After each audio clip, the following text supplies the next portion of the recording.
हरि ओम तत्सत। हरि ओम तत्सत। ओम नमो भगवते वासुदेवाय। पहले स्कंद का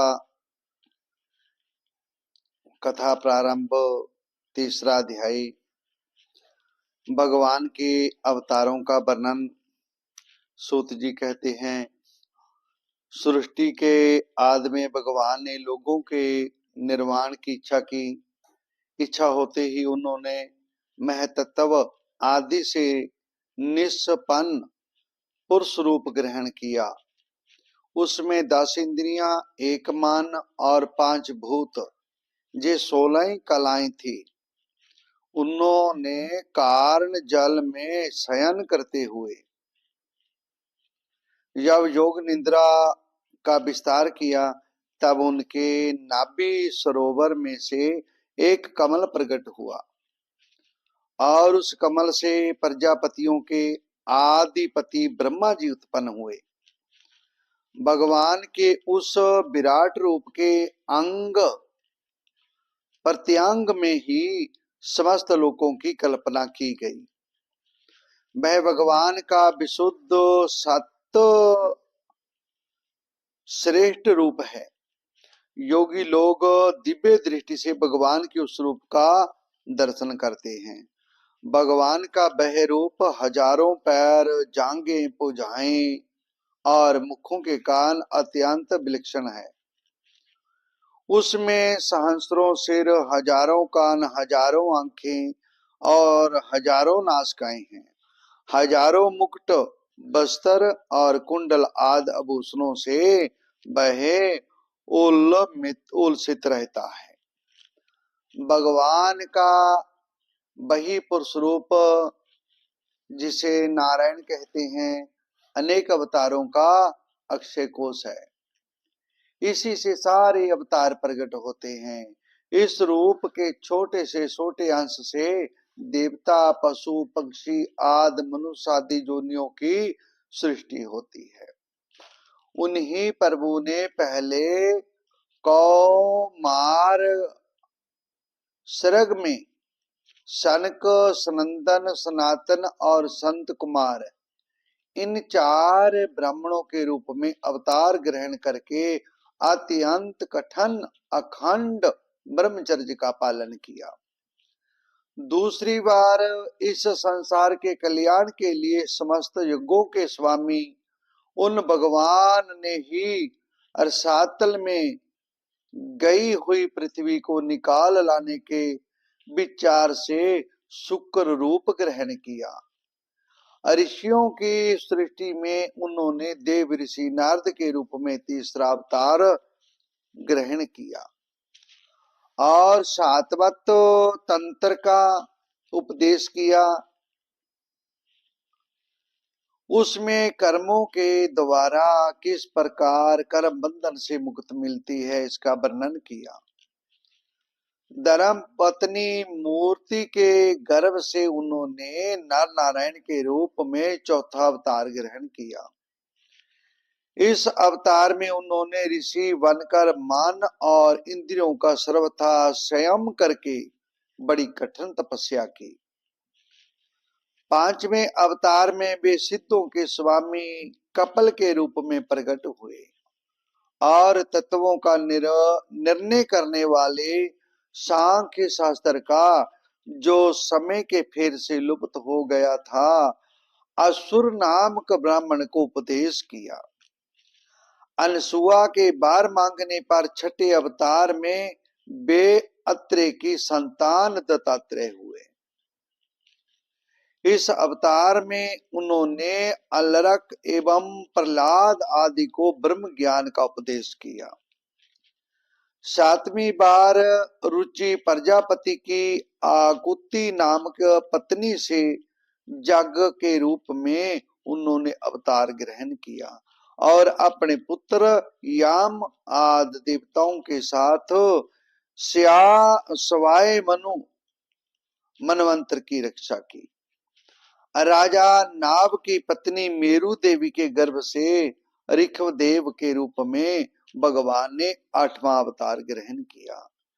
इसी रूप में उन्होंने परमहंसों का वह मार्ग जो सभी आश्रमियों के लिए वंदनीय है दिखाया। ऋषियों की प्रार्थना से नवीवार वे राजा पृथु के रूप में अवतरणीय हुए। सौनिकादिक ऋषियों, इस अवतार में उन्होंने पृथ्वी से समस्त औषधियों का दोहन किया था। इससे वह अवतार सबके लिए बड़ा ही कल्याणकारी हुआ। चक्षु मनवंतर में अंत में जब सारी तरलोकी समुद्र में डूब रही थी, तब उन्होंने मत्स्य के रूप में 10वां अवतार ग्रहण किया और पृथ्वी रूपी नौका पर बैठाकर अगले मनवंतर के अधिपति वैवस्वत मनु की रक्षा की। जिस समय देवता और दैत्य समुद्र मंथन कर रहे थे, उस समय 11वां अवतार धारण करके कच्छप रूप से भगवान ने मंदराचल को अपने पीठ पर धारण किया। 12वीं बार मनवंतरी के रूप में अमृत लेकर समुद्र से प्रकट हुए और 13वीं बार मोहिनी रूप धारण करके दैत्यों को मोहित करते हुए देवताओं को अमृत पिलाया। 14वें अवतार में उन्होंने नरसिंह रूप धारण किया और अत्यंत बलवान दैत्यराज हिरण्यकश्यप की छाती अपने नखों से अनायास इस प्रकार फाड़ डाली जैसे चटाई बनाने वाला सींग को चीर डालता है। 15वीं बार वामन का रूप धारण करके भगवान दैत्यराज बलि के जग में गए। वे चाहते थे त्रिलोकी का राज, परंतु मांगी उन्होंने केवल 3 पग पृथ्वी। 16वें परशुराम अवतार में जब उन्होंने देखा कि राजा लोग ब्राह्मणों के द्रोही हो गए हैं, तब क्रोधित होकर उन्होंने पृथ्वी को 21 बार क्षत्रियों से छुन्ने कर दिया। इसके बाद 17वें अवतार में सत्यवती के गर्भ से पराशर जी के द्वारा वे व्यास के रूप में अवतरणीय हुए। उसमें लोगों की समझ और धारण शक्ति कम देकर आपने वेद रूप वृक्ष की कई शाखाएं बना दी। 18वीं बार देवताओं को कार्य संपन्न करने की इच्छा से उन्होंने राजा के रूप में रामा अवतार ग्रहण किया और सेतु बंधन, रावण वध आदि वीरतापूर्ण बहुत सी लीलाएं की। 19वें और 20वें अवतार में उन्होंने यदुवंश में बलराम और कृष्ण के नाम से प्रकट होकर पृथ्वी का भार उतारा। उसके बाद कलयुग आ जाने पर मगध देश में देवताओं के द्वेषी दैत्यों को मोहित करने के लिए आजन के पुत्र रूप में आपका वृद्ध अवतार होगा। इसके भी बहुत पीछे जब कलयुग का अंत समीप होगा और राजा लोग प्राय लुटेरे हो जाएंगे, तब जगत के रक्षक भगवान विष्णु यश नामक ब्राह्मण के कार्य कालिक रूप में अवतरणीय होंगे। सौनकादिक ऋषियों, जैसे अगाध सरोवर से हजारों छोटे छोटे नाले निकलते हैं, वैसे ही सत्वनिध भगवान श्री हरि के असंख्य अवतार हुआ करते हैं। जब ऋषि मनु, देवता, प्रजापति, मनुपुत्र और जितने भी महान शक्तिशाली हैं, वे सब के सब भगवान के ही अंश हैं।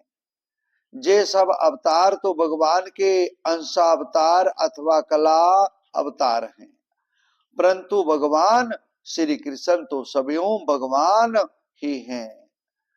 जब लोग दैत्यों के अत्याचार से व्याकुल हो उठते हैं, तब युग युग में अनेक रूप धारण करके भगवान उनकी रक्षा करते हैं। भगवान के दिव्य जन्मों की जय कथा अत्यंत गोपनीय रहस्यमयी है। जो मनुष्य एकाग्र चित्त से नियम पूर्वक सायंकाल और प्रातः काल प्रेम से इसका पाठ करता है, वह सब दुखों से छूट जाता है। प्रकृति स्वरूप रहत चिमन्य भगवान का जो जय स्थूल जगदाकार रूप है, जय उनकी माया के महतत्वादी गुणों से भगवान में ही कलिपत है।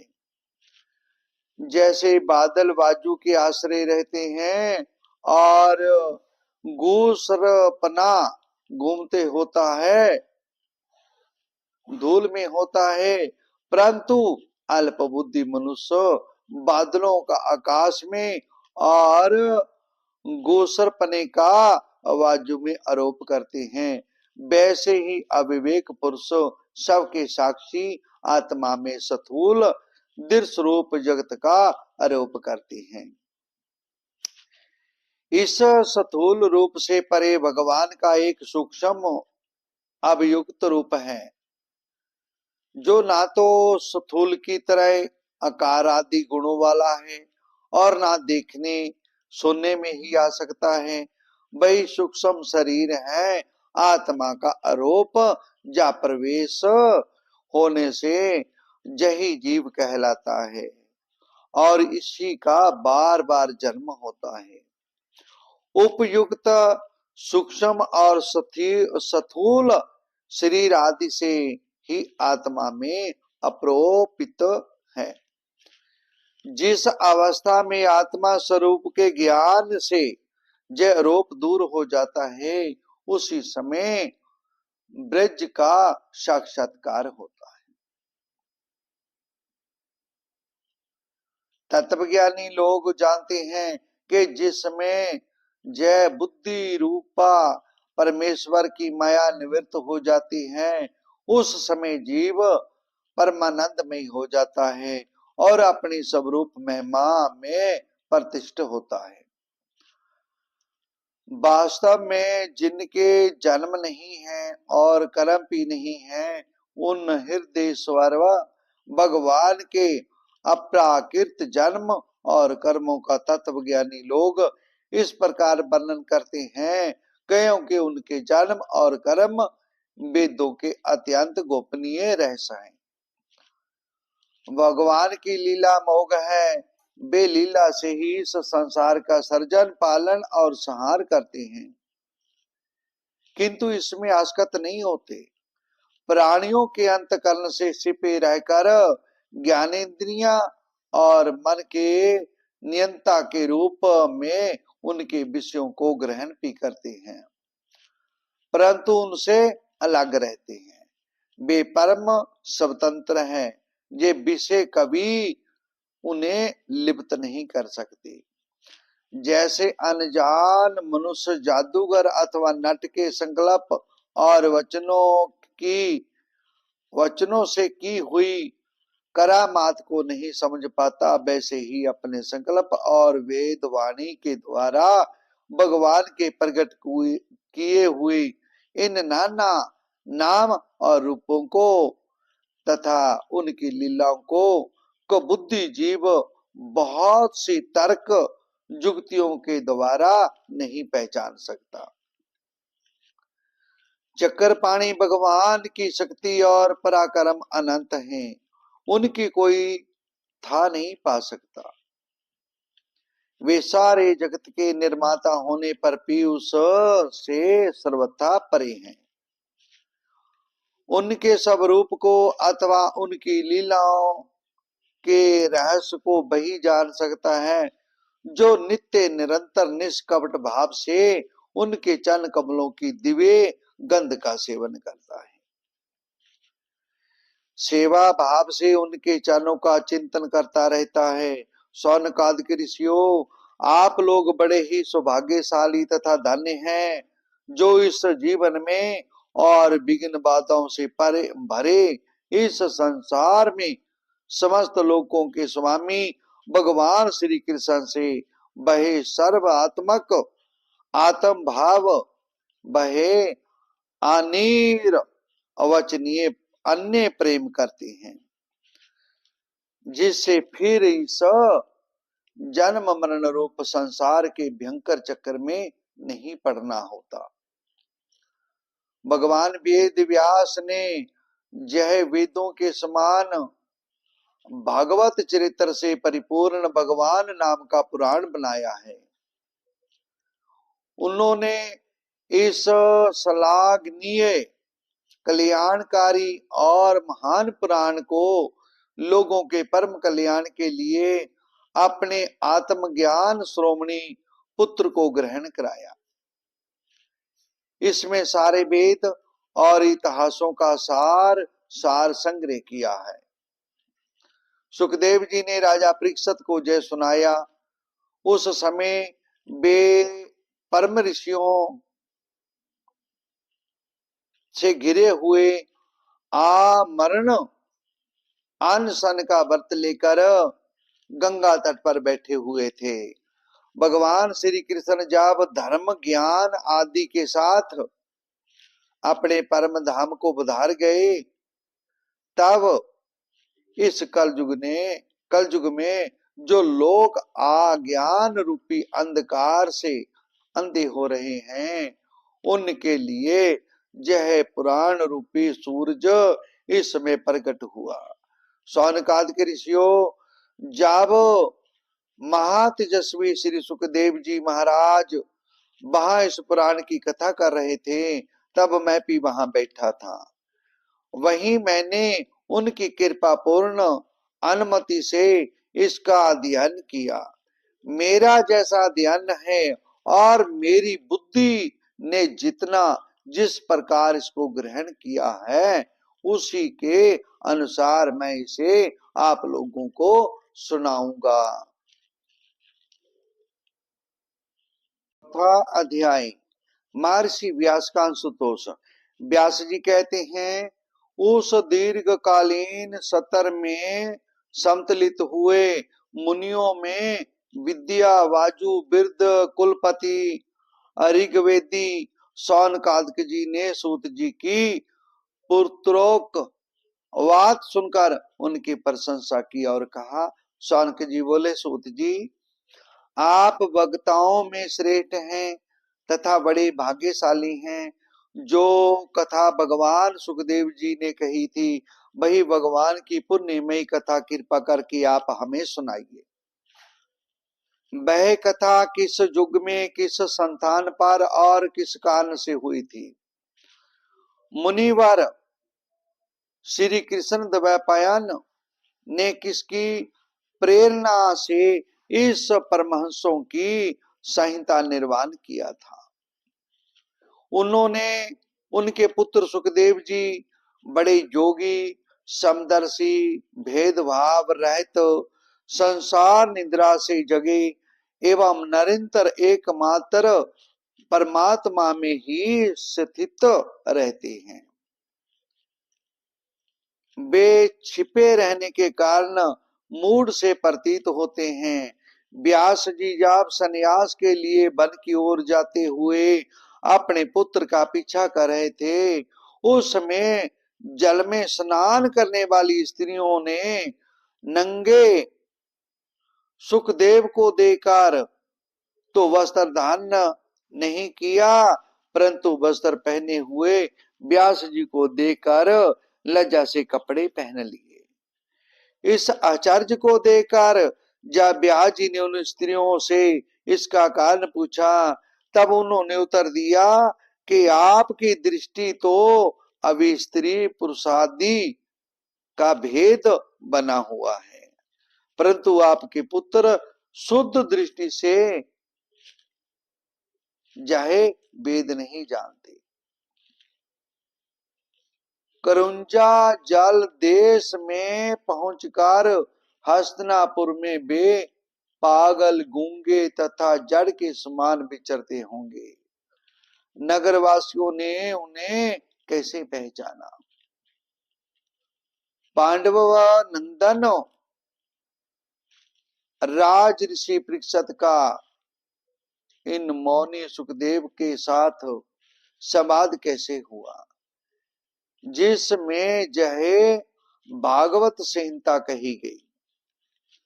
महाभाग श्री सुखदेव जी तो गृहस्थों के घरों में तीर्थ स्वरूप बना देने के लिए उतनी ही देर उनके दरवाजे पर रहते हैं जितनी देर में एक गाय दुही जाती है।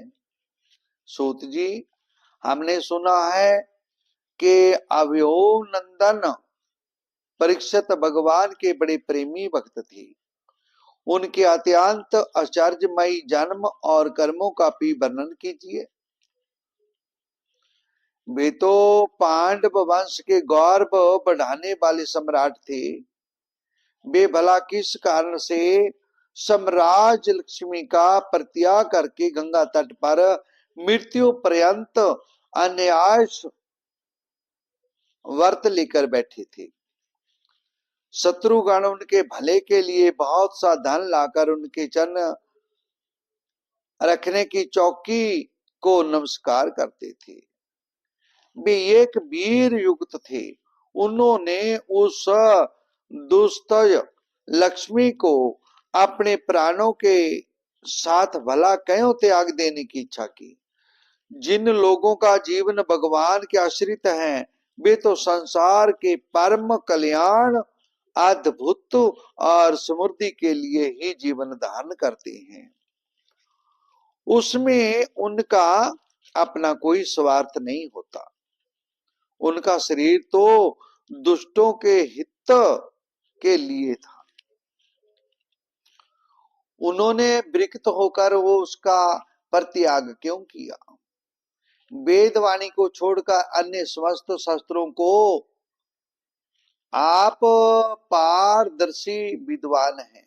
सूत जी, इसलिए इस समय जो कुछ हमने आपसे पूछा है वह सब कृपा करके हमें कहिए।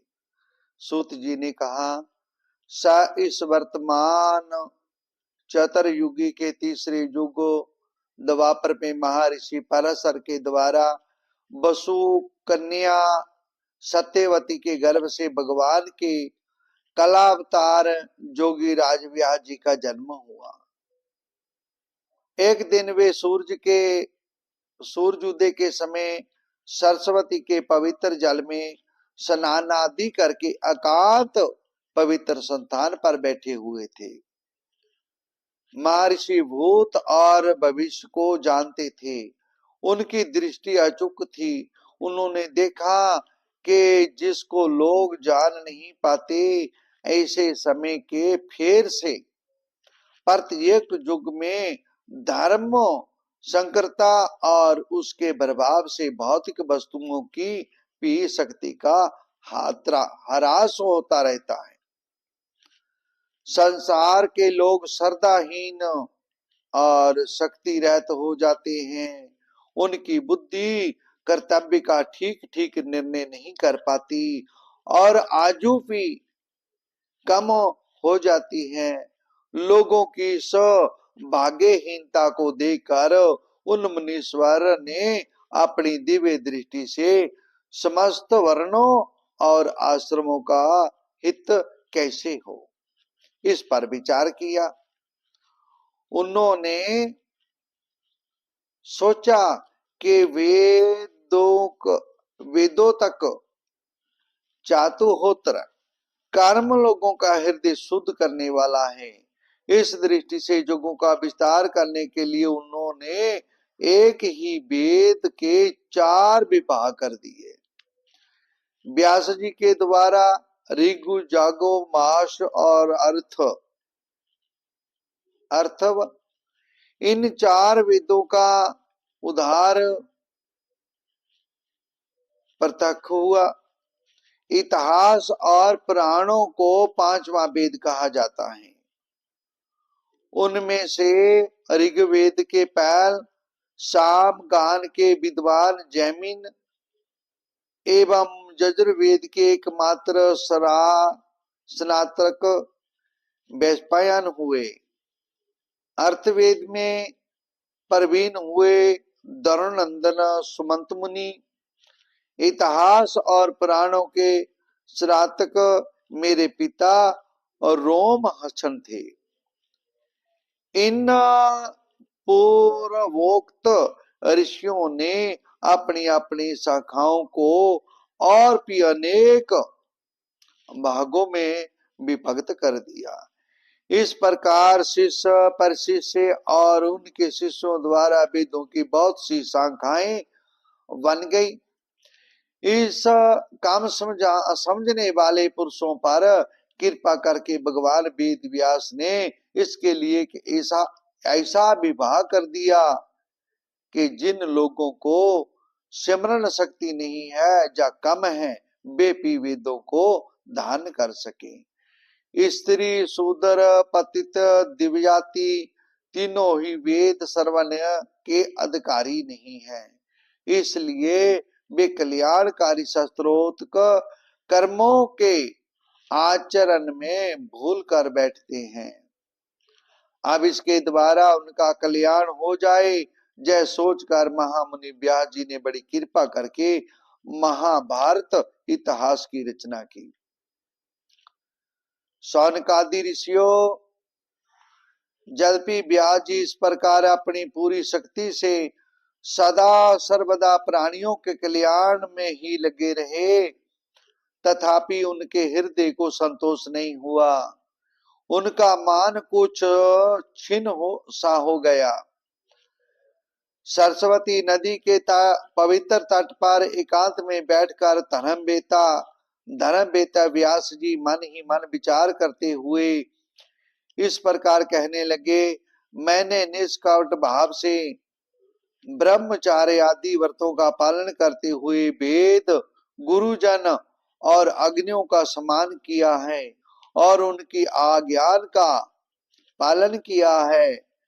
महाभारत की रचना के बहाने मैंने वेद के अर्थ को खोल दिया है, जिससे स्त्री शूद्र आदि भी अपने अपने धर्म कर्म का ज्ञान प्राप्त कर लेते हैं। यद्यपि मैं ब्रह्म तेज के संपन्न एवं समर्थ हूँ, तथापि मेरा हृदय कुश अपूर्ण काम सा जान पड़ता है। अवश्य ही अब तक मैंने भगवान को प्राप्त कराने वाले धर्मों का प्राय निरूपण नहीं किया है।